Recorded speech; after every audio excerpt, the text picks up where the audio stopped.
little girl, Next all on I the used to Inherited wonder Podcast. was, why don't women get along? Mm. Why do women always have to be fighting? Why is it that, like, for me, I was consistently hurt by women. At 7 years old, a girl, right? You know, growing up, my sister passed away. Like, it was just constantly, like, hurt from women.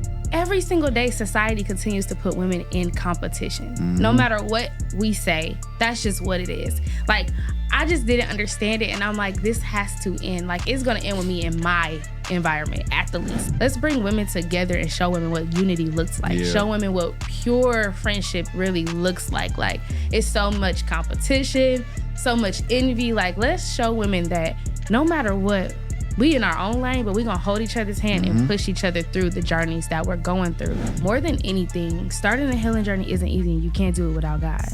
And when I really started digging into my relationship with God, God began to align me with people that I needed. There were seasons that I felt so alone, and I'm like, why am I alone in this? Like, and that was another reason why I created the women's group community that I have, because I was like, I don't want another woman that going through this journey to feel alone. She gonna have this community. I wrote a letter to my hurt. So I'm like, I want to start from the beginning. Dear hurt, and I started from the very beginning, like, of my life. Everything that's ever hurt me, everything that's ever embarrassed me, made me feel less than, like, everything. I just wrote the whole letter. And so I looked at that letter and I was just like, you know, imagine how many women are feeling these ways. Building a legacy, so watch how you study me. You know it's inherited, ain't no comparison, stacking up guaranteed. Moving so militant, consistent and disciplined. Getting that paper and stacking it up, no time for no chillin', man.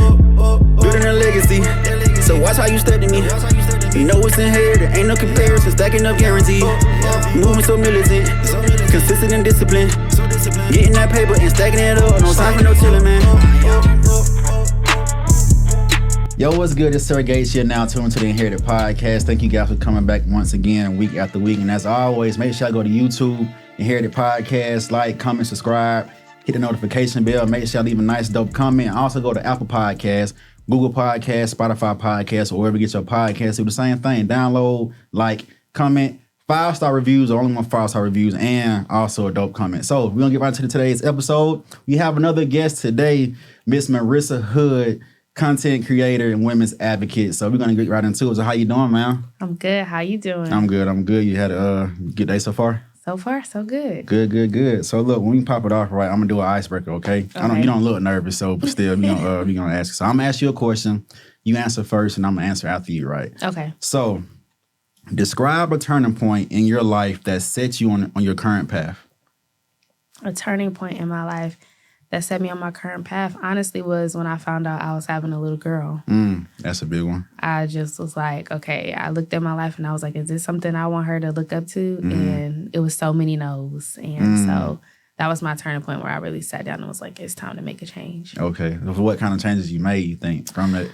I started with insecurities. Because I know that a lot of times as women, we can manifest our insecurities into our relationships, into our friendships. And so having a child, that's a relationship between the mother and the child. Right. And I never wanted to bring my, like, bitterness or my anger or any of my insecurities into my relationship with my daughter.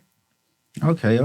So that I'm pretty sure having anybody who have a kid, that's one of those pivotal moments where it's just like, you got to reassess everything that's going on because you're responsible for this little human. They have no say so and nothing. Is all up to you to make sure you raise them right, make sure they're around the right environments, the right emotional things and stuff like that. So I can understand that. But for myself, I would have to say as one when I went to the military, because before then it was of course I went to high school, went to college. College pretty much kind of wasn't for me, even though I did end up finishing college, but it was just I still wasn't sure as far as what I wanted to do. So when I did drop out, when I dropped out, I came back home to the city, started working at the airport. It was like making $7.25 an hour doing graveyard shifts. It was just horrible. So it was just at that point in my life to where, what am I going to do to change things? And it was just getting a corporate job, too young at the time. So it was just, hey, sign that dotted line and go to the service. But doing that, like I tell people, it was like the best, worst decision of my life. Because one, it grew me as a man, for sure. I learned a lot while I was in there, but some of the things you have to deal with while you're in there was just like, above me. It was just mind blowing. But I mean, it just taught me to always adapt to my environments and just be on a forward thinking progress in life. So joining the service was pretty much that was that pivotal moment that changed literally everything for me. And it actually is the reason why I'm able to do what I'm doing today post service. So that got me on the path I'm on today. So that's good. That's mine. Good. So yeah, all right. So look, so what I want to do, right, is get your backstory. So I want you to take us back to young Marissa, right? So just like how you grew up, family, parents, siblings, if you had any, just your childhood era and aura. 'Cause I still believe that we all have a past. Mm-hmm. We all may have dealt with any kind of traumas or whatnot like that. So it's just, and I feel that stuff there kind of grew us mentally and emotionally to where we're at today. So just take us back through then and going up through middle school, high school, college, if you attended this and that. So just from then until midway now. So how was that for you growing up and what was your life like? Ooh, childhood. Oh yeah, get into it. Childhood was, okay, I'm going to start with my childhood growing up. We really didn't have anything, right? We had love. That was it. Like, me and my siblings, honestly, we built this bond where we're like, no matter what's going on around us, we going to stick together, we going to laugh, we going to have fun together. And that was something that me and my little brother, for sure, built together. But growing up, I grew up with just my mom. Her and my dad split when I was around 2. She moved back home with her mom, and we were in Alabama. And then when we went from Alabama to Ohio, things began to shift. I would say moving to Ohio shifted my life as a little girl, that had an effect on my big girl life. You know, you grow up with a single mom, and most of the time when you have a single mom, you don't have a lot, right? We're living with people. Sometimes we're in the trunk getting school clothes at 6 a.m. in the morning, getting ready for school. Like, that was our life. Like, sometimes we had a home, but sometimes the light was out. We was warming up hot dogs with lighters, like all the things, right? When you grow up in poverty. And I was a little girl that always wanted to find the laughter in the moment. That was just always me. Like, me and my brother, we were so silly. Everybody else used to be like, y'all need to just be serious for once. Like, no, like, this is funny, you know? So me and my brother really created this really tight bond. So he was my safe space. And then I would say, honestly, growing up, seeing my mom struggle, seeing her depressed, seeing her always down, seeing her not having anything, at that little girl moment, it made me look and say, I will never be like this, right? I will never be in this situation, not downing her, but more so saying, like, whatever she went through that brought her here, I don't want to go through that, right? And so I just seen her make sacrifice after sacrifice. I mean, she would do everything for us first and wear the same outfit for 10 years straight. I promise you, I think I've seen her in the same outfit for 10 years straight. But she always made sure we were good. So I definitely appreciate my mom because she really worked hard for us. But my turning point where I began as a little girl to have insecurities and my confidence kind of went down, which caused a lot of the trauma, was there was a church friend we had. My mom was very strict about us going to anybody's house, right? She was like, it was a no all the time. The boys, they was outside. Okay, the boys was outside. The girls, no, you got to stay home, right? And so it was this one lady that she did trust at church, and so we had a great relationship with her daughter. So it was fun to get away from home and be able to go with other, girls to enjoy our life. And so there was a moment that changed for me. In that moment was we spent the night and one of the girls touched me. And at that point, it was like, dang, is this what friends do? I never really experienced a sleepover with friends. I never experienced any of this. So I had so many questions and I'm like, do I tell someone? Like, is this like normal? Like, are people gonna think I'm crazy? All these voices in your head. And growing up, you would hear so many people, down the girls that come out and say I was touched, whether it was by whoever. And then after I had this conversation with my mom in my adult years, she's like, I taught y'all all the time to tell me if a man ever did anything to y'all. But I never thought a girl. I never thought a kid, right? And so that was the turning point for me. At that moment when that happened, I just didn't know who to talk to. My mom always had something going on. I had siblings and sisters, so I ended up talking to my second to oldest sister about it. She gave me great advice, but it was kind of like down the line. And so I was like, it's just too old to bring up, so I brushed it away. But as I grew older, I realized that it affected me more than I really thought. Like, it really did affect me. I was kind of like confused with my identity. Like, do I like girls or do I like boys? You know, like it was a thing. And I went through that journey growing up. And so I really found myself searching for love, like searching for love. And in that sense, it was always, I was like, I need a touch. That was the love that I was looking for. I need someone to be romantic to me. I need someone to love me. And so I grew up and I held up this wall, which built a lot of anger. A lot of anger. Like, I was a person that loved really hard, but the moment I felt like someone turned their back on me, I'm looking for revenge. Like, that was how I was. So it was just so much anger and like just things just piling up as a woman, as a little girl, not even as a woman. I'm still a little girl at this point. How old were you at the time? I was 7 when this happened. Okay. I was 7 when that happened, but I brushed it under the rug. We moved away. No longer had to go to church and see this girl anymore. So we moved back where my dad is. This was another turning point for me. You go all these years. I think we moved back when I was in 6th grade. I go all these years and barely see this man, right? Like, I mean, we talk on the phone. We'll visit during summers, but normally during summers we stay with his mom. So we seen him, like, my brother was always with him, but me and my sister, it was almost like he was the dad that was like, I got the boys, you got the girls, right? And that's all he knew. Like, at that age, it's like, oh, I can't stay home. But when you grow up and you realize parents, they start with what they know, right? Facts. So, you know, that's all he knew. So he's like, I can deal with the boys, but I can't deal with the girls, right? So we were always with his mom. And so finally this summer when we moved back to where he was, which is Kansas City, I literally was like, this is just new for me, right? Living with him, his wife, and his wife's children, and then they had a son together. And I was just like, okay, I thought I wanted a dad.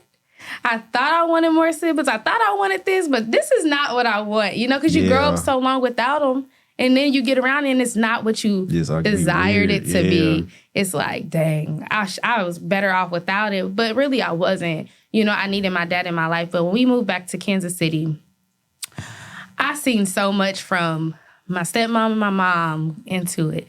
My dad, you know, it was just so much. And as a little girl, all I used to wonder was, why don't women get along?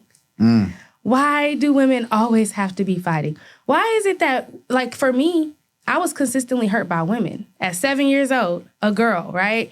You know, growing up, my sister passed away. Like, it was just constantly, like, hurt from women, right? Of course, my dad, he hurt me in a way for not being there and not being supportive and physically in my life. But I can't say that affected me until I moved there. I can't say it affected me with him being away. Like, it was just like life. Like, all the girls I knew, it was single parent homes. So it was like, this is life. I didn't really think about the fact that my dad wasn't there until we got him in our life. Door first front, we living with him, right?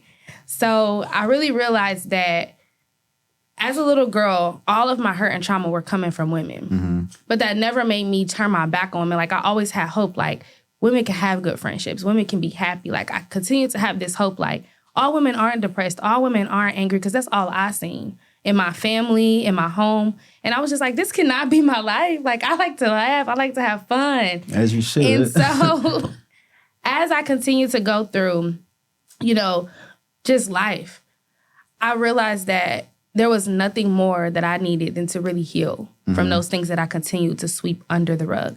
From 7 years old to losing my brother, to watching my mom struggle, to my dad, losing my sister.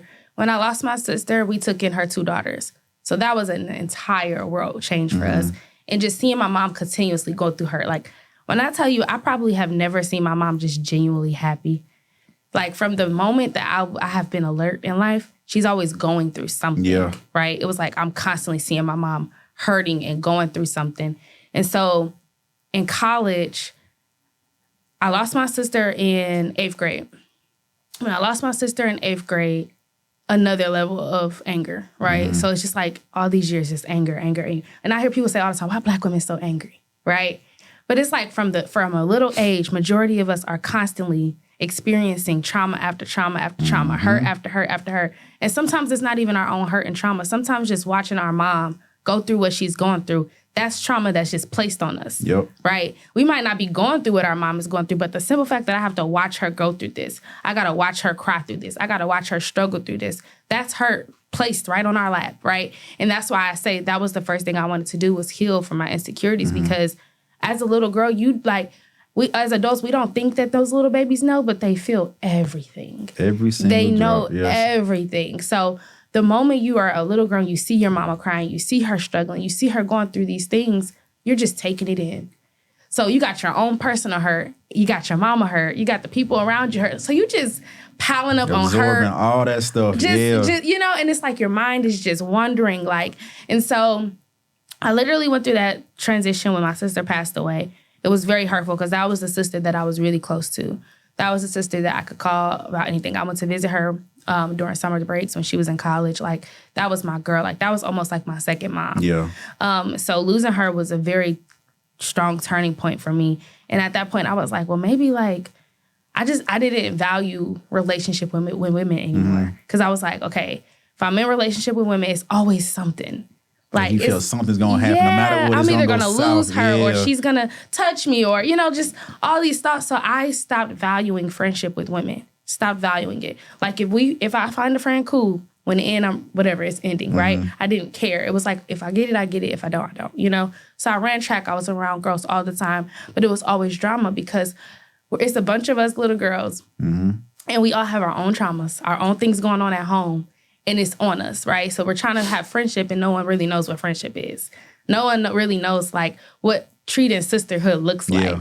So it's just like, when you see all these things with girls into it, fighting over this person, like, it's all our own traumas just all together, just fighting with each other, right? And then you got to think about the world. I just seen this post the other day and it really, like, made me, like, just roll my eyes and turn Instagram off. It was like, I don't want to, Ice Spice and Meg Thee Stallion and another woman, some music industry people, right? And so the question was, which one has to go? Which one will you marry? Something like that. I know what you're talking. I think it was Ice Spice, Meg Thee Stallion, Ruby Rose, and it was somebody else. I know what you're talking about. I've seen the same post, And I'm just like, every single day society continues to put women in competition. No matter what we say, that's just what it is. Like, I just didn't understand it. And I'm like, this has to end. Like, it's going to end with me in my environment at the least, right? And so when I found out I was pregnant with my daughter, that's what I wanted to start with. I wanted to start with a healing journey. And that's when I was like, okay, let's write down all your insecurities. I wrote down all my insecurities. I had acne I was insecure about. I had all these different insecurities, like, you know, you end up dating guys and you get cheated on. You get left for someone else. Like, all these things women go through, it just piles up in insecurities. And now we have low self-esteem. We don't have that much confidence. Now we're fighting with each other. Now we're angry. We're bitter. You say, why are Black women always angry? Just think of the list of things that a Black woman can write under insecurities. Right? And I'm not saying no other race has these problems, but I'm just focused on a Black woman because that's who I am, right? So you write all these insecurities down, and I'm just looking at this page like, oh my gosh, where do I start? Right? And so at that moment, I realized that I couldn't have the healing journey without God. And that's when I was like, I got to get back in my relationship with God. Like, I had ran from God. When my sister passed away, I was just like, I can't do this no more. Like, it's always something. Where are you? Like, my mama, she raised us in church. No matter what we went through, we was in church, right? But it was just like, I never built a relationship for myself with God. I was just going to church because my mama made me, right? As we all kind of pretty much did, So in college, I began to, like, really want to know God for myself. Like, I began to go to church on my own and just really dive deeply for myself. Like, let me get an understanding of this thing for myself. And so when I wrote this list and I start looking at all my insecurities, and not even just insecurities, traumas, things that hurt me, just all these things, I realized that I had to start somewhere. And I was like, let me just choose one thing, because this list is a lot. Like, I don't think I can heal from all this today. It's a process, though. It's a process. And when you think of a healing journey, a lot of people, we want to make it sound like self-love, self-care, healing journey. It sounds so sweet and cute, but it's not. Like, it's a roller coaster. Some days are great, some days are darker. I can't agree. And so when I got pregnant with my first daughter, I wrote that list. And then I said, I'm going to start with a healing journey and I'm going to start healing my insecurities. And I wrote a letter to my hurt. So I'm like, I want to start from the beginning. Dear hurt. And I started from the very beginning, like, of my life. Everything that's ever hurt me, everything that's ever embarrassed me, made me feel less than, like, everything. I just wrote the whole letter. And so I looked at that letter and I was just like, you know, imagine how many women are feeling these ways. Like, there's no way I'm in this alone. There's so many more women in this world feeling hurt, abused, rejected, less than, like all these things, unworthy. And after I wrote that letter, I was like, I'm going to start this journey. And I had begun to just like show small parts of it on social media. Like on my story, I talked about how I wrote my letter to her. I started talking about this journey, and then I started seeing so many women engage with me on it. And that's what made me create a group chat. And when I created this group chat at the time, I was just sending in journal prompts. Like, here's the journal for the day. And we will all do our own journal. Then it turned into Zoom calls where we would have conversations about self-love and healing. And it just became a community. And in that moment, I started realizing that every woman needs a sisterhood. Yeah. Right? Like, we'll say, I don't need no friends. I got my same friend from kindergarten. Like, you grow apart, right? Like, all my friends that I had when I was way younger, we all have grown apart. We all are doing our own thing. We love each other. We speak when we see each other. But those relationships sometimes grow apart. Some people can grow together. But a lot of times you grow apart. Like, I've met friends in every stage of my life, and I love them all, right? But the friends that I can literally do everything with are the girls that I've recently met because I'm the better version of me, right? The friends that I had in middle school were probably the worst version of me, right? You was going through so much back then, So it's like, how can I even relate to that Marissa anymore? Like, I remember her. I reach back to her. I reach back and love her. I reach back and nurture her. But how can I even live the life that she lived if I want to become the woman that God created me to be? And so as I continue to heal and I continue to go through this journey and I continue to bring women in and have these discussions and speaking on these things, I realized how many of us are literally, it's just a world full of walking hurt, right? Like, that's all it is. And like, if we just continue to heal, imagine how much more, just starting small, the world could change, right? A lot of decisions we make, a lot of actions, all the things that's happening is because it's somebody that is hurting, right? And so I just made a decision that I was letting go of anything that no longer served me. So if it was a friendship, if it was a relationship, if it was anything that no longer served the Marissa that I was desiring to be, I began to let it go. And more than anything, starting a healing journey isn't easy, and you can't do it without God.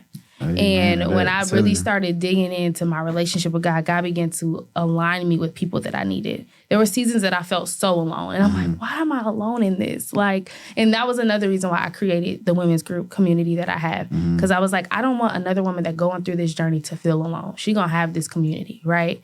And so that was just something that really sparked my eye. And when God gave me that dream that I was gonna have this community.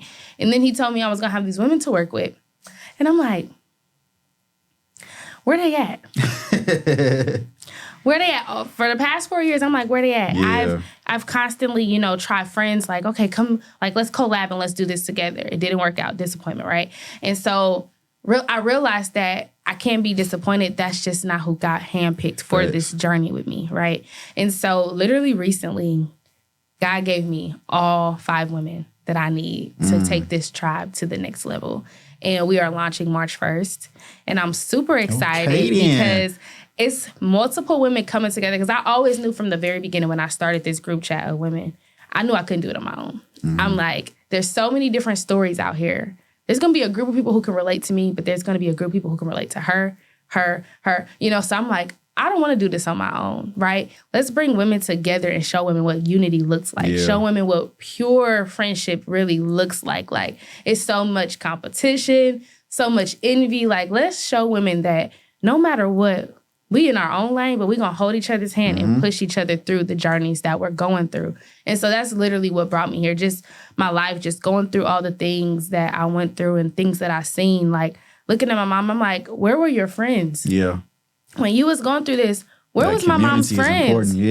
Where, look, you have cousins. Where were they? Like, why did you not have help when we were going through this? Why were there not people stepping in when your daughter passed away and you took in your 2 grandchildren? Why was your family not stepping in and helping you? No matter what y'all past look like, y'all family. Women have to lean on each other, but it's so much envy and competition. And again, society puts it in front of our face every single day. And they constantly put us in it, right? And it's always, like, I had seen a lot of people talking about how women, we change our body for competition with each other, and it's less about the man, right? It's both, of course. But I just realized that it's more than anything, so many of us are hurting from opinions that have been said to us. Oh, look at your mouth, or look at your teeth, or look at your eyes, or look at your ears. Oh my God, your hair. Oh my God, you are so skinny. Like all these things that are constantly said to us as women since we're little girls. And we're like, I gotta change that. Everybody keep talking about that. I gotta change that. I need to fix that. And we're constantly trying to fix ourselves and realize like, okay, every time I fix something, I still feel the same inside. You can find something else you need to fix. You're going to find something else that you need to fix because it's never going to fill those voids. You got to heal. You got to forgive yourself. You got to forgive your mama. You got to forgive your daddy, your siblings. Just about to ask you got to forgive the people that hurt you. You got to ask God to wipe out those thoughts and those voices that put in your head that you were not worthy, put in your head you were ugly, or you were too skinny, or you were too fat. You got to literally ask God, look, God, these voices are haunting me. And they're taking over who I'm supposed to be. Can you please help me erase these thoughts?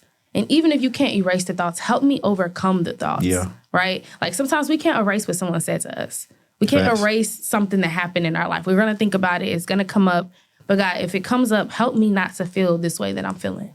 You know? So that was really like my journey because it was like I had to forgive. I had to forgive my mom. I felt like she had so much going on that she never really sat down and understood what her children were really going through in their individual worlds. But she was always sacrificing. I could never take that from her. Like she always made sure we had a roof. Like no matter what kind of roof it was, we had a roof. We had somewhere to go. And she really showed her love, tough love. And that's what we had a conversation with her about. Like, we know that you loved us. You provided, you know, the best that you could. You made the sacrifices. But each of my siblings, I know that one thing that we were missing was that soft love, that motherly love, because she couldn't really give it. She had to be providing. She had to be the man, right? She had to be the man of the house. And we say so much like, you know, why is it that Black women are so independent, or we all these things? Imagine all the roles my mom had to be. Yeah, she had to be the protector. I remember someone broke into our house. We lived in Trevitt in Ohio. And someone broke into our house. My mom was at Bible study, and we were all at home sleeping.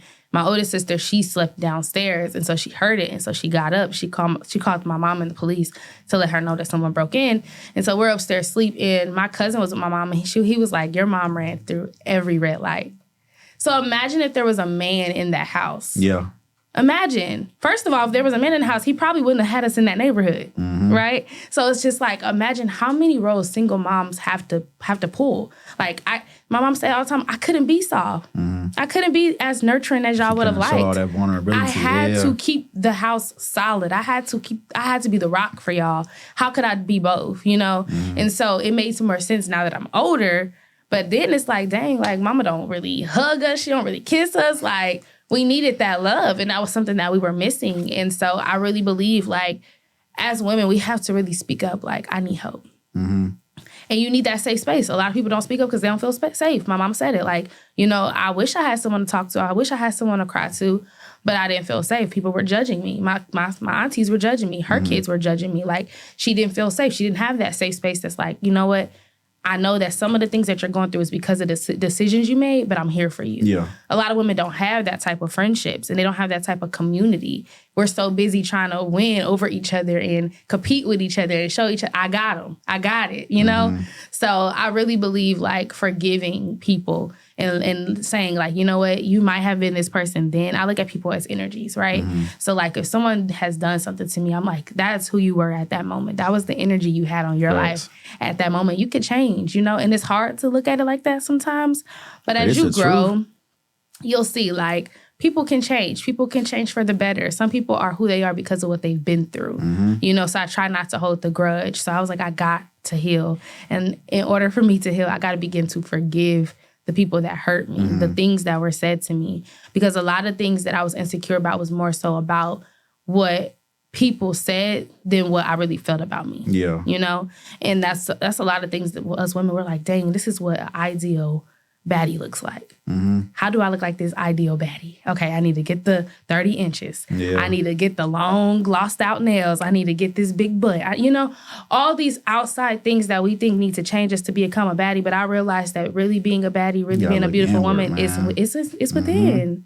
It's totally within. I just recently cut my hair. And my husband, he likes my natural, thick, long hair, right? So I recently cut it, and a lot of people were asking me, like, what does he think? Like, what is he going to say when he find out you cut your hair? And I had to realize that I did it for me. Yeah. Right? I said, my hair was damaged. Right? My hair was so damaged. I had colored it. I was cutting it on my own. It was so many different lengths.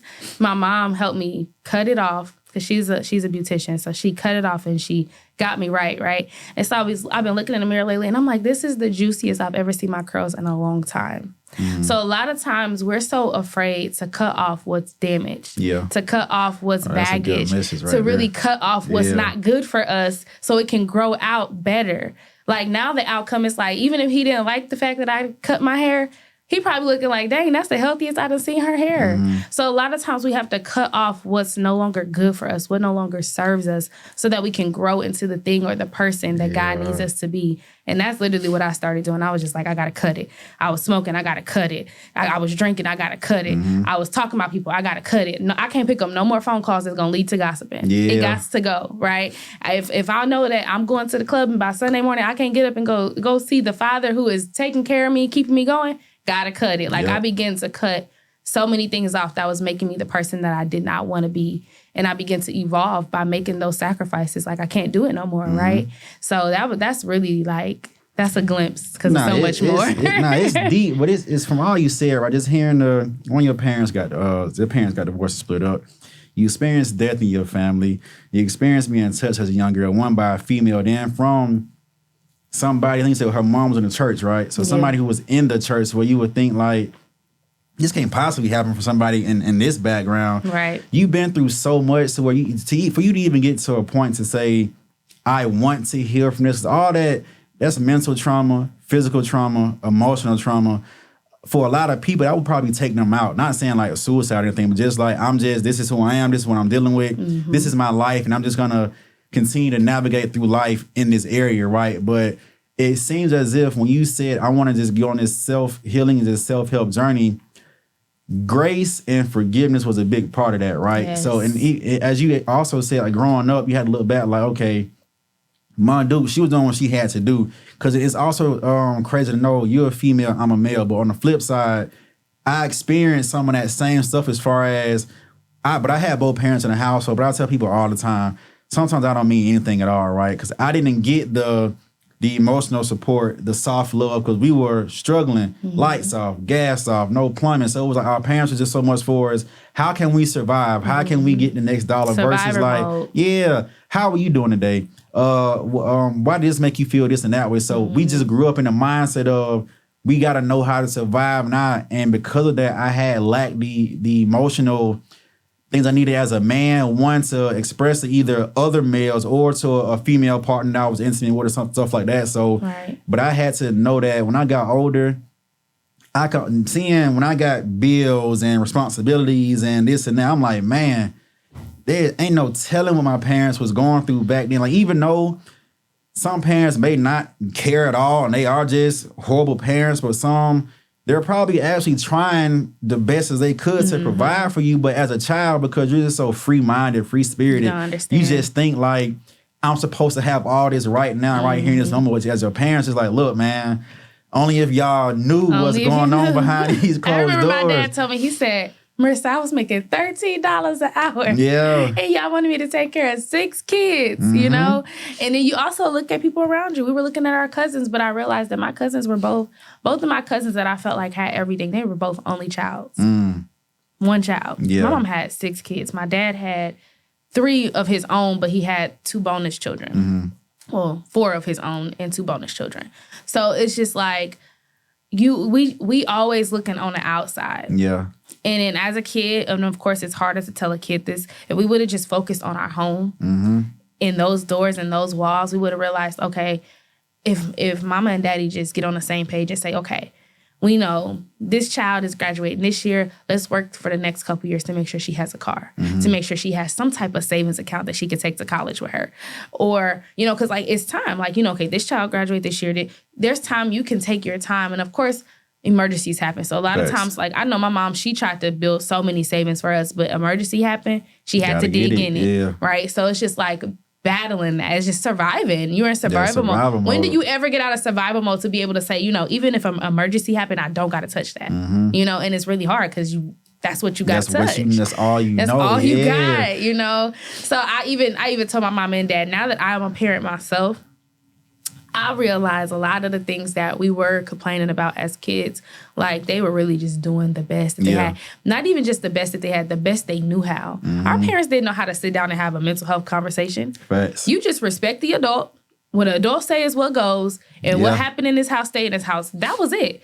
Like, now I know my mom, she was looking at me crazy because my daughter, she's 5 now. So she's so vocal. And she's very vocal about her emotions. Like, she'll tell you if you made her angry, all of that. And so I know, like, the older generation in our family probably look at us crazy that we allow that. Yeah. But I want that for her because there's times that I felt so alone. I felt so angry. I felt so lost. And I just wish I could have went and sat on my mom's bed and said, and I could have, you know, of course you could have, but we did it because we didn't want the response that we were going to get, right? And so I just, like, I wish I had that relationship when I was going through things mentally, when I was going through things with different relationships, friendships. I wish I could have just sat down and said, Mama, I'm angry. This person did this to me, right? But we just never had that mental health relationship where those type of conversations were being had. So I'm very, like, I tell my daughter all the time, if it's something you don't like, something you want to talk about, you tell me, right? And we have these conversations. And so now she's in a habit where she's like, Mommy, sit down. Or she'd be like, Daddy, sit down.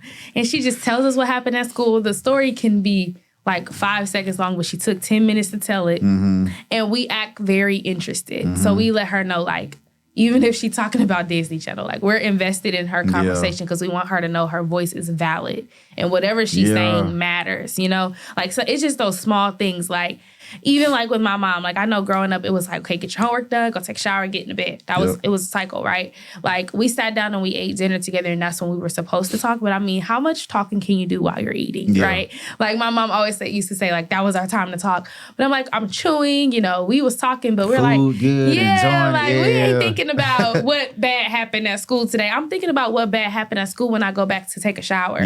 When I go put my pajamas on, now I'm laying down, I'm not doing nothing, my mind is empty, so I can think. You know, when I'm actively with my family and doing stuff, I don't think about the bad stuff. It's when I go alone. It's when I'm in the shower, when I'm in the bathroom by myself. And that's what parents, we have to think about those moments. So when our daughter is done playing, she's done eating, she's showered, she put her pajamas on, that is always the time that she sits us down to talk. That's good. And that's literally, like, as a parent, those are the things that we pay attention to. Like, when they're playing, they're not worried about telling us what happened. Think about the times when when your teenager is just sitting back in her room, door shut, ain't came out in hours. Those are the moments where we're overthinking. Those are the moments we're crying our eyes out because our 8th grade boyfriend left us. Like, those are the moments that those things are building up for us. And that's where we need that parent to be present. And it's like that communication is needed. I think that's where, like you said, our parents, they lack. It's all about that communication, right? But I feel as our generation, we're kind of excelling in those areas nowadays because we're more aware of mental health, what it really is and what it looks like, because we're taking the initiative to heal from some of our traumas.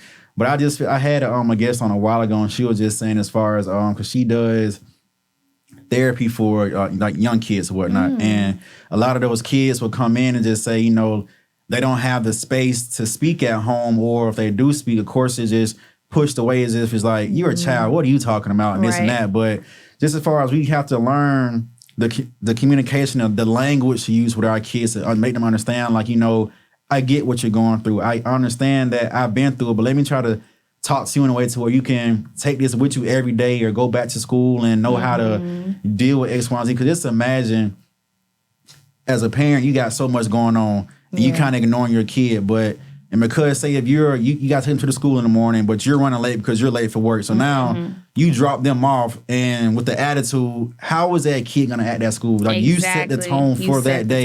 But once they get in trouble, why are you doing this and that? But you got to think about it. You're the adult in this situation. This kid is a child. Their mind is just like so imaginative and this and that. They really don't know. So we just got to, I don't have kids, but I know once God bless me with them, we just got to do better in that communication era where we're still human no matter what your age is. And to know ourselves, we dealt with trauma as a child. We would be a fool to not acknowledge our kids. And even if they don't express it, it's like, you know what you've been through behind closed doors. So you really think that your child not going through that? Yeah, like, why would you just, especially if we're starting the healing journey in our generation. I know my family, it's always just been, of course, a survival stuff. So it's like nobody took the initiative to say, hey, let me go to counseling. Let me heal this and that. So that generational trauma is still here. But I know for myself, going to counseling was the best thing I could ever do for myself in life. But it's just having that person who you can speak to and they're not being biased to a certain person in the family or this and that. It's just happening. Then also, they ask you the questions that you need to hear in order for you to trigger that thought of like, oh, okay. Because if you're not, if you're not talking to nobody about it, and then I know God said one of the best ways to heal is through conversation and talk about it. If you're holding all that stuff in, it's just eating you alive. For years, and a lot of people don't realize even sickness comes from all the things that we're holding in. Like I know when I was going through that, I always had a sore throat. And it was just because the reason why I realized is because I was holding so much in that my voice really wanted to get out. And so a lot of people don't realize all that trauma and that baggage you hold in your body. That's why you don't have no energy. That's why you always sick. That's why you always got a headache. Like your head got all this stuff just piled up in there. Mine is on overload. Release it. Release it. I always use the analogy of like your iPhone. When you have too many pictures, too many messages, what does it say? Too much, storage full. You got to delete some stuff, right? And so I realized that it was a moment where my mind, my heart, everything was so full, and I had to start deleting some stuff, right? I had to start taking that thing one by one and bringing it out of me, because if not, you're so filled that even good stuff can't get in, right? So you're so filled with your trauma. You're so filled with everything, your thoughts, all those things that you meet a good person. You can't even allow that person in because you have no space. Facts. Like you have to make room for the good to come in. If you want your life to change and you're hurting, there's things going on, there's trauma, all these things. In order for you to allow a good relationship, a good friendship, a good opportunity to come in and really manifest itself, because sometimes we're hurting and we have all this trauma and that person is there or that opportunity is there, but it's not really manifesting the way that we want it to. We have to allow space. We got to make room. We got to start deleting the things that are holding us back. So in order for those things to really come in and manifest and just really making room for the good things to happen in your life. Because now I'm like, my life isn't perfect, but one thing that I know that I have is God on my side, and I have a safe space. So that's how I'm able to talk. That's how I'm able to do all the things that I am. Because the moment I set that foundation, when I started that healing journey, I said, these are the boundaries. We're sticking to them. This is my foundation, God. We're sticking to it, right? And so I continue to grow with that mindset. And so every year is elevation, right? And so the more that you grow, you just look back. And even though you've been hurt by things, it doesn't mean that when you start your healing journey, you're going to be done hurted by it, right? I tell people all the time, I realized when I started my healing journey, it's not that the hurt just goes away. I learned how to overcome the hurt. I learned how to look at it and say, what did I learn from this? How can I get myself in a position to never have to go through this again? And prevent one of your kids from going. But the triggers are still going to be there. Like I tell people all the time, like the triggers are there. It's all about how you respond to them. When I was hurting and I got triggered, I responded in a very outlandish way. I'm going off. I'm ready to pop off. I'm going to cuss you out. We're going to fight. Like all these things, right? Scrappy with it. Okay. And so as you heal, you respond differently. When those triggers come, you realize, okay, this person is triggering me. I've talked to them about it. They're still doing it. It's time to just let you walk on out, right? I have to love you from a distance because you're triggering me and you're triggering me, but yet you keep doing it, right? And so also I realized that taking things personally can literally take you out, right? I've learned I don't take nothing personally. Even if it's personal. Even if the person is in front of me making it super personal, I take nothing personally. That's between you and God. Right? Like I look at myself in the mirror. I know.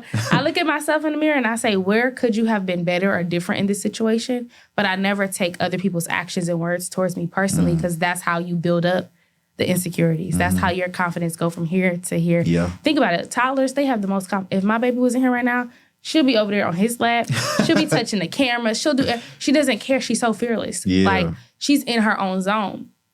It's going to take that one person to knock her confidence down.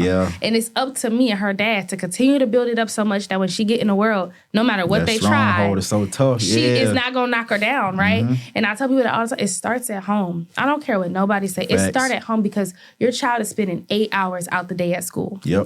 So you don't know what happened at first period. You don't know what happened in the hallways. You don't know what happened in the bathroom. You don't know what happened. But when you set that tone at home, you're gonna know everything. You're not gonna have to pull it out of your child. Once you get in like middle and high school, you no longer want to talk to your parents if you don't already have that safe space. Facts. Like my mom asks me all the time, like, why you didn't tell me? Why? That safe space was gone. Like, and I tell their dad, because like their dad, he's a great provider, and that's his focus, like protection and providing for us. And I told him, I said, how can I help create a space where you're protecting and providing, but yet you're still building that bond with them? Yeah. Because I want them to know that daddy's going to protect and provide, but I also want them to know that if something is going on, I can come sit and talk to my daddy and tell him. I don't want it to just be mama, right? And so just with that, having girls has taught me so much. Like I tell people all the time, my first child taught me maturity and forgiveness. My second child is teaching me unstoppable faith. Yeah. Unstoppable fearlessness. Like that girl is fearless. Like she just got stitches on the top of her eye. She just turned 2. That's whose birthday party is today. She got stitches on the top of her eye. And do you think she stopped doing what she did to get those stitches? She doesn't care. She's going to keep going. If she wants something, she's going to get it. Yeah. And she's teaching me that, like, I'm soaking at it. And that's what a lot of parents don't realize. Like, God give you each child for a reason. As a parent, if you just sit back and look at all of your children and you say, what can I learn from each of these babies? You will be like, oh my gosh. Yep. God is trying to save your life. Yep. Like, he taught me, if you don't get mature and start forgiving people, your life is going to go real bad with that first kid. Then when Layla came, he's like, you got to be fearless. Have the faith. You see how far I've brought you. Facts. You have to have the faith and stop letting fear stop you. You see this little girl running around his backyard? She'll climb the fence and go in the woods if you let her. You know, like, so I'm really learning from I study my kids because I know that God placed them in my life for a reason, and I want to know what that reason is. That's a great So it's like I study them. I know this one is emotional. She like hugs. She like cuddles. She want that intimate talk. My baby right now, don't kiss her without permission. She gonna go off. So I'm learning them. I study my kids because I know that I can learn from them. That perspective is great. Just knowing that you realize that I can learn from my kids and not they're just children. Like, I'm a whole adult over here. These just kids. But another important thing you said, like I tell my friends all the time, right? It's like, well, if you do have a relationship with God and you're on that walk with God, right? Just leaning on that faith during the wait, that's one of the toughest parts, is one of the most important parts. Yes. Because it's like, are you really going to sit back and believe like he got you? Or are you going to sit here and just stress?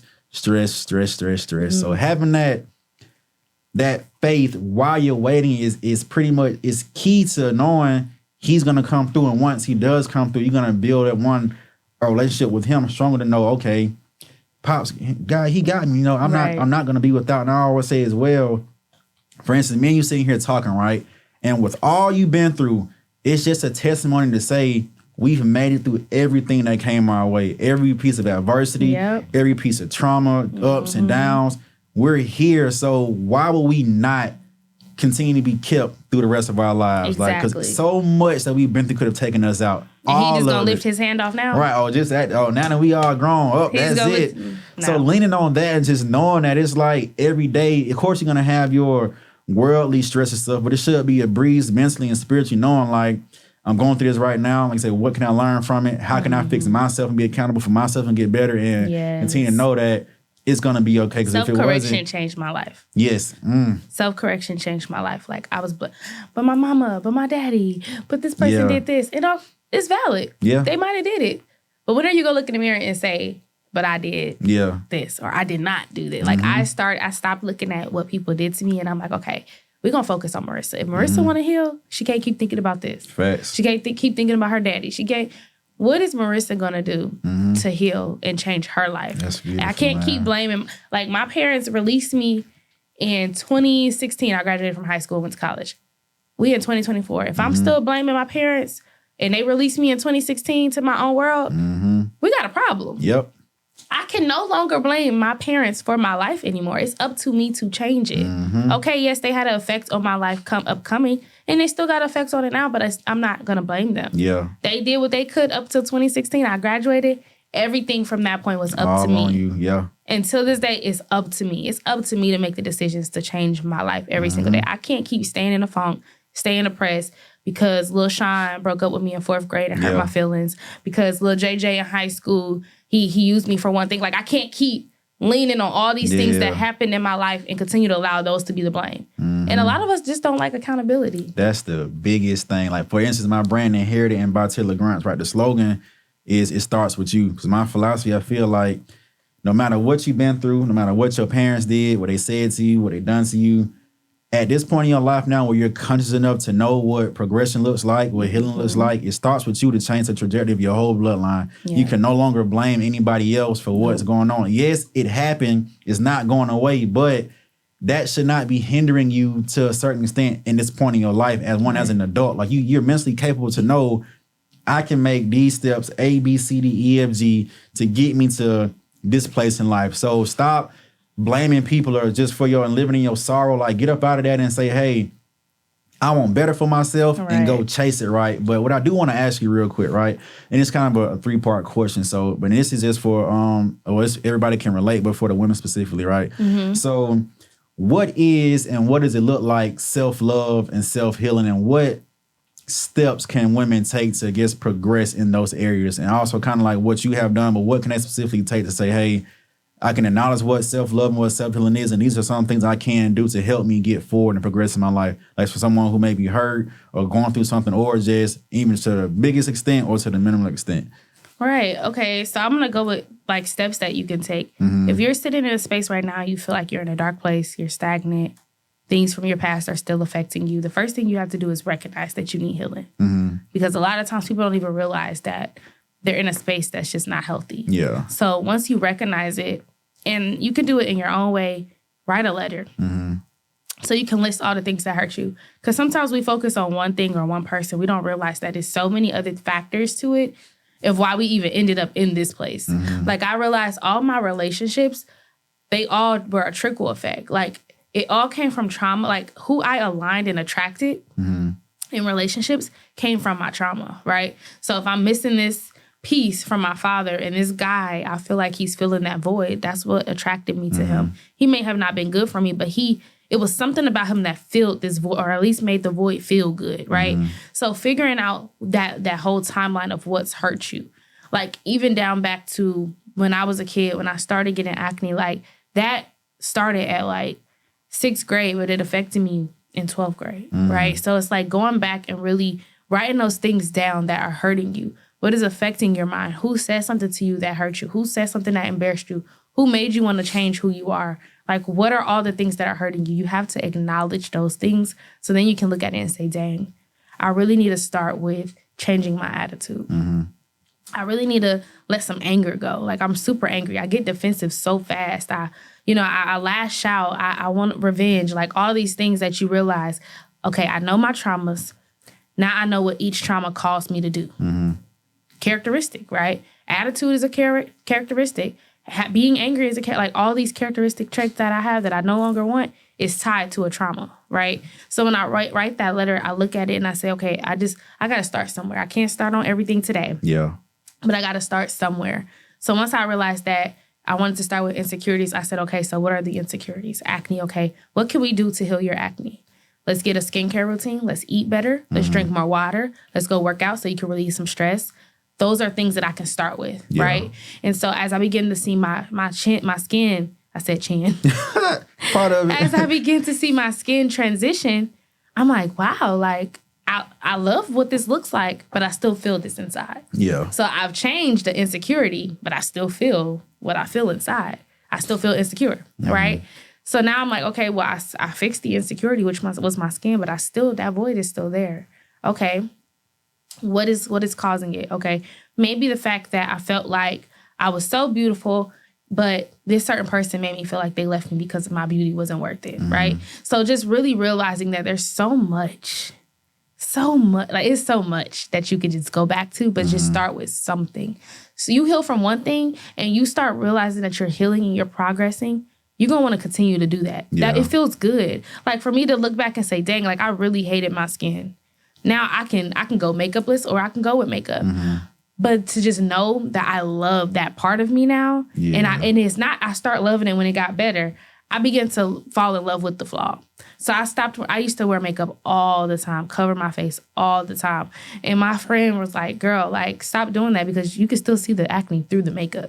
Like it's just changing the color, but the bumps are there, right?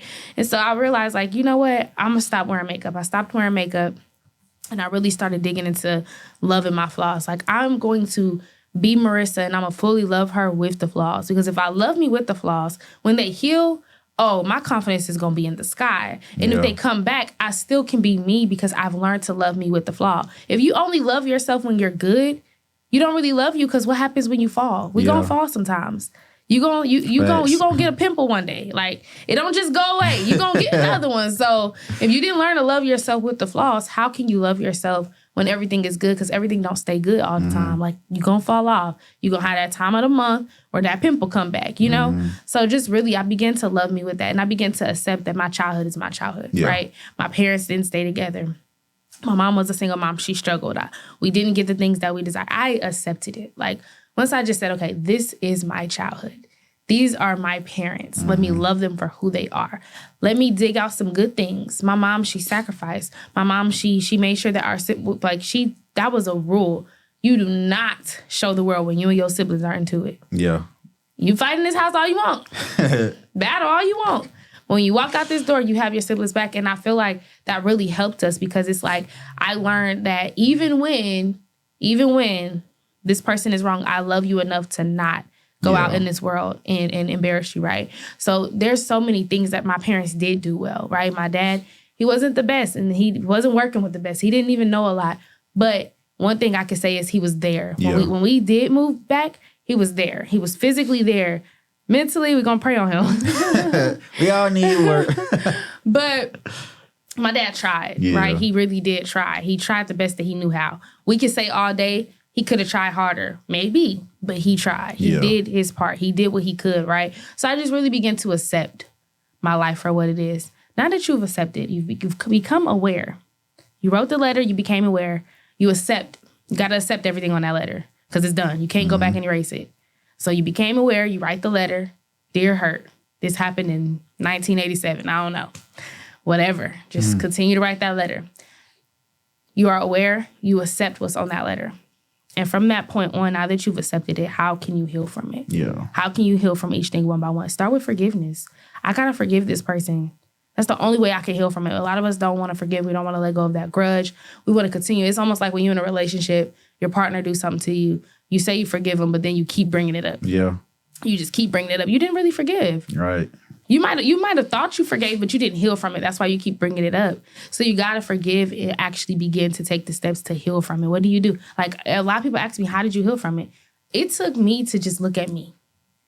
If I'm looking at my daddy, there's no way I'm healed. I got to look at me. Let me focus on me. Self-love, self-care looks like doing the things that other people might not like, but it's going to blossom and it's going to be working out for your good in the end. And I can go back to my hair. I cut my hair. It was things, that was something that, why would you do that? All that hair, and you going to just cut it all off. Like, so many people ask, but it's turning out for my good because it's healthy now. It's growing out, right? It's going to grow right back. It's going to grow right back, right? So it's like setting those boundaries and doing those things that other people may not understand. A lot of people did not understand a lot of things that I did. Like, when I started the tribe and I started having events, everybody was confused on how I had these events with so many women, and I just moved to Atlanta 3 years ago. A lot of people not going to understand. God is not for them to understand, right? And that's what I was like, I'm just that person. If I say I'm going to do something, we going to get it done. Yeah. So if I said I'm having an event, let's do it. I remember trying to have my first event in St. Louis, and it didn't work out. And it was fear. I let fear cancel that event. I had partnered with a college out there. It was St. Louis Community College. Partnered with them to get the space to be able to have the event. And so I made the flyer. I got the vendors. I got all the people, right? A week before the weather started getting bad. Mind you, I had lived in Ohio and Missouri, both very cold places. Yeah. And on this day, I let weather stop me. Like, you've been living in snow all this time. The worst, man. And and it was fear. And so after that, I had my first event in St. Louis with 2 other girls, and it was about health and wellness and mental health, right? And I actually did it. I did it in the, like, you know how apartments and stuff have them little clubhouses? Yeah, I did it in the clubhouse of my apartment, and it went very well. When we moved here to Atlanta, it was in COVID, so I didn't start out, but I began to meet women, and I'm like, you know, I have genuine conversations with girls, which lead me to inviting them into the group. So the group began to grow within Atlanta. So when things started to open back up, I'm like, let's do some events. And I started putting events together. And people would just look like, dang, how did you get all those people there? You're not from here. How you know people? And it's genuinely just being who God created me to be. Yeah. Like, that's it. You like, can't go wrong doing that. I'm going to be whoever. Like, even before coming in here, I'm in the car. God, speak through me. I want you to speak through me. I don't want Marissa to give no advice. Put in me what you want me to put out into this world. And that's just how I am. And so that's how I continue to see this group grow and flourish. And now working with 5 other women alongside of me who have the same morals, the same integrity, all those things. It feels so good. And I'm so ready for us to launch because we about to take over. Yeah. We about to take over. Like, women are about to see, like, you don't have to compete. You don't have to envy each other. We could be in the same room and all win. And flourish. And it's beautiful that you're trying to curate just a positive environment like that for women to thrive in. Because it's not, like I say, it's not a lot of it out here. Of course, people are doing it, but it's intentionally is wanting better, not just for yourself, but for just everybody else. That's just pure love right there, man. Yeah. You can't beat that. But within your events and your tribe, right? So say if somebody did join or they're coming to an event, what can they expect at one of the events, and what do they just pretty much look like from A to Z? So what can somebody say, okay, if you had to break it down to them, what these events look like? So we always start the event with music and networking. So I have vendors most of the time because I always want to support these vendors so that they can, you know, get their business out. So I always have vendors. In the beginning, we just have a playlist rolling. Women are networking. Just really, like, if you look at a room full of women networking, it's so powerful. Like, when you leave that room, it's not about how many people you talk to. It's just about what relationship you build. Yeah. Because you could talk to so many people and leave and not have nobody's social media, nobody number, and you really didn't make a connection. You just came and talked. But I believe at my events, people really find a sister. Like, I can't think of not one event that I haven't heard someone say, I met her at your event. Now we're closest friends. Now that we're watching each other's daughters, or we're car hopping. Like, to see this happening within my events in the tribe, I'm just like, this is what it's about. Like, it's not about, like, I've erased me from it, right? That's why I've teamed up with another group of girls, because I'm like, it's not about me. Yeah. I don't care to be the face of it. Yeah. I don't care to be the face of it. When we have Zoom calls, I now let other girls that I've seen be in the tribe for the past couple of years and just really evolve. They take over Zoom calls for me. We have Bible study. I got 2 Bible study leaders. We got book club on Mondays. I got one of the girls doing book club. Like, I'm showing women that they are worthy. These girls who thought they didn't have a voice are now leading Zoom calls, right? Yeah. So it's like, I'm showing women you're worthy. Like, you create the space for your voice. You create the space for your being. Like, you take up space wherever you want to take up space.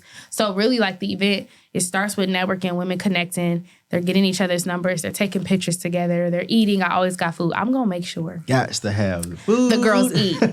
I'm going to always make sure the girls eat. And then we open up, of course, with prayer. We welcome everybody in. We probably will have a panel style or a few speakers. And then, like, it's just fun. Like, I normally have either a mocktail bar. Sometimes I'll have, like, a wine bar or something like that. But just showing women, like, when we get together, it's powerful. Yeah. And the speakers they vary. I've had women come and speak about budgeting and finance. I have women come in and speak about, you know, PR, like marketing and things like that. So many different, like, just bringing women in to show them that they have space. I remember my first event that I sold out 97 tickets. I chose women speakers who a lot of people look at the outside of their life and think they're nothing, but deep inside they have so much. Like, we look for this look.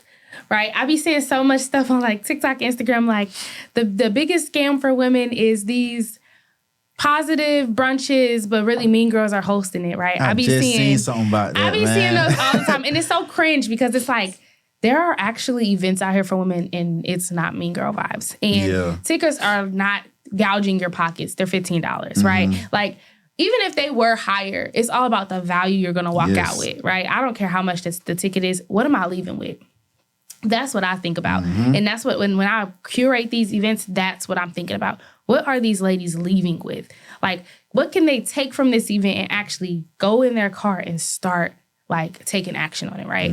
And so that's what it's all about. And not all events are with mean girls. And so that's how I choose my speakers. I don't choose the women that just got the Benz or got the social media platform. The like money and I had to learn like an yeah. aesthetically pleasing Instagram. Literally, what does it do? Mm-hmm. It's cute.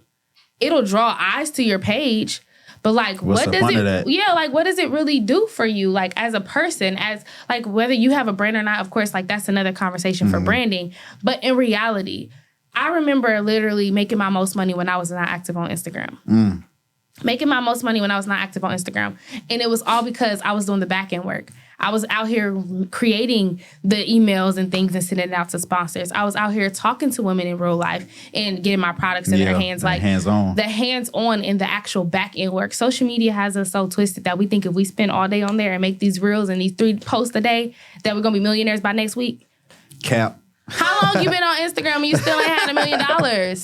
You know, and so I just realized this. So now it's like, okay, now I'm like, we going in the ground. Like we getting our feet dirty, we getting our hands wet, and we getting out here in these streets, and we're really gonna show women that together we can do way more than what we can do alone. That's what I'm talking about, man. You gotta I'm gonna give you your flowers for doing that because we need more women like you and just people in general to say, hey, it's not about me. I want all of us to thrive. This is just not for a look or for some claps and applause. Right. Like this is for real deal value and healing in lives to progress as human beings, right? So bouquets to you for that, right? So but before we wrap up, right, what I want you to do, again, like I talked to you earlier, there may be a young woman who's gone through what you're going through, a young guy, whomever, or just somebody who wants to start their own tribe and community, right? So if you can, just give somebody some tips, some motivation, some guidance, or just that they may need to either start their healing journey or to continue to what they're already doing, or just to get up off their butts and say, hey, let me get my tribe together and try to build a community. So what could you say to them to motivate them? And they all, you talk to their people. First things first with your healing journey, like don't seek validation from others. Go straight to the source, right? Whoever your higher power is, mine is Jesus Christ. Whoever your higher power is, go to the source and really lean on God, because God is going to be the person that literally takes you through that journey. When I was going through my healing journey, I had people there, but it's nothing like having God there and you like, I know he gets it. I know he understands me. I read his word. I think of Joseph all the time when I think of my journey, because Joseph went through so much. His brothers envied him. His brothers sold him. He was in prison for something he didn't do. Like his life was literally, I don't see how Joseph was still standing on 2 feet after all he went through, but he pushed through, and in the end, he got the glory. His family got the victory. So I just look at Joseph every time I think of my healing journey, like no matter what it looked like today, it may be blurry, right? But joy come in the morning, right? So in your morning might not be tomorrow morning, but joy comes in the morning. So you just never know when your joy is going to come. So continue to work. Be transparent with yourself. Like, don't try to live your life the way that social media try to tell you to live it, because you're going to find yourself the most depressed and lost in this world trying to compete with what social media tells you to do. Really just ask God for guidance and really mean it. Like really build that relationship with God and go within, fix within before you can ever fix outward. I realized the more I fix within, the more I begin to shine and flourish on the outside. Like my skin didn't heal and do all these things just because of what I was putting on the outside of my body. It was what I was feeding myself. What music was I listening to? I stopped listening to music that crushed my soul, that made me want to fight, that made me want to cuss somebody out. Like I let go of that type of music, because your eye and ear gate is super important. You got to be careful with what you're allowing in your ear and eye gates. I watched what I was watching. I watched the friendships I was in, the environments I was in. People are like, oh, you're an old woman, you be asleep. I do. I'm going to go get my rest, okay? I do not want to sit and buy mimosas and cocktails all night with you, because it's not going to serve who I am when I wake up in the morning. So just really making those, those tweaks in your life. And again, not seeking validation. The only validation you need is from yourself and from God. And with those things, you just start your journey. You think about all the things that hurt you. Start forgiving. Start telling yourself who you are. Stop allowing those voices in your head that once were said to you to tell you who you are, right? You got to start saying, I'm not that. When my sister passed away, the enemy tried to continue to tell me that I wasn't safe when I was driving. I really took it in. Like, I was scared to drive after she passed away in a car wreck. I had to begin to speak to those voices like, I'm going to make it to my destination. You get on out of here. This thought got to go. It cannot live here. So I began to take power over my life, power over my thinking, control what I can control, and let God do the rest. So that's what I would say to the people starting their journey. If you want to build a community, be you. Right? That's how I was able to align with the women who are in my community. I didn't align with them for being phony and being somebody on social media and then being somebody else when I click off a live. Just genuinely be you. Even when you're wrong, be you, because that's what is going to help you grow into the person you need to grow in and align with the people God needs you to touch.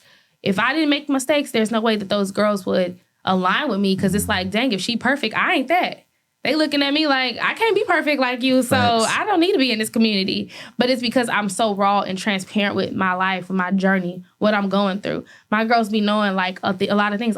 Of course, I secure and I guard the special parts of my life that are safe and secret for me and my family. But for the most part, I'm very transparent with my life, where I'm at. My girls know I still work a 9 to 5. I got a business. I'm still building in different areas. I'm just transparent and real, and that's how I was able to build a community. You got a fire extinguisher, bro. I think that mic on fire or whatever, boy. Good. No, I love everything you just said, man. It's beautiful. I guarantee whomever may be watching this, whomever may be listening to it, if they really just set their ears on it and just rest into it, they can get so much value from that as well. So right now, this is your time you got any announcements, what you things you got coming up that you want to share with the people, your audience, your tribe. So go ahead and let them know that. And also let everybody know where to find you at on social media and how they can connect with you. Absolutely. I have 2 events coming up this month. It's February 24th. They're actually both on the same day. You can find that in the link in my bio at Self Love Marissa. And I have a virtual event coming up the day after, the 25th. And then I'll be in Memphis speaking at a women conference March 16th. That's dope, man. That's dope. You said social media already, right? Yep. Self Love Marissa is all my social medias. And also, the tribe is reopening, relaunching, and we'll be starting March 1st. Let's go. But again, I just want to thank you for pulling up. We had a very candid and beautiful conversation.